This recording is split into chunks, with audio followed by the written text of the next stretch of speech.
ফলহারিণী অমাবস্যা তাকে কেন্দ্র করে আমরা বিভিন্ন রকমের উপাচার, বিভিন্ন রকমের গ্রহ সংস্কার করছি।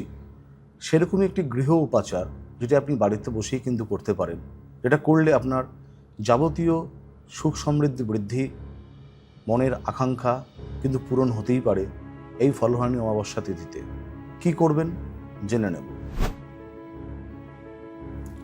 যেহেতু সোমবার দিন রাত্রেবেলায় অমাবস্যার নিশি পালন, ওই দিন সন্ধ্যাবেলায় আপনি আপনার বাড়িতে, যেখানে আপনার বাড়িতে সিংহাসন আছে, সেই সিংহাসনের সামনে প্রদীপ জ্বালান। সেই প্রদীপ কিন্তু অবশ্যই ঘিয়ের প্রদীপ জ্বালাতে হবে। সেই ঘিয়ের প্রদীপের মধ্যে অল্প একটু কর্পূর এবং 3খানা লবঙ্গ সহযোগে সেই প্রদীপ কিন্তু জ্বালাবেন। জ্বালিয়ে অবশ্যই যদি আপনার কোনো গৃহদেবী থাকে, যদি কোনো শক্তি দেবী থাকে, তারা মা, কালী মা, সেই ছবির সামনে আপনি প্রদীপটি জ্বালাবেন এবং আপনার যা মনস্কামনা সেটা জ্ঞাপন করবেন উক্ত দেবীর কাছে। প্রদীপটি যতক্ষণ জ্বলতে দেবেন, নিজের ইচ্ছাতে কিন্তু নেভাবেন না। করে দেখুন, অত্যন্ত কিন্তু ভালো সুফল পাবেন। সোমবার দিন ফলহারিণী অমাবস্যায় নিজের বাড়িতে ঘিয়ের প্রদীপ জ্বালাবেন লবঙ্গ এবং কর্পূর সহযোগে।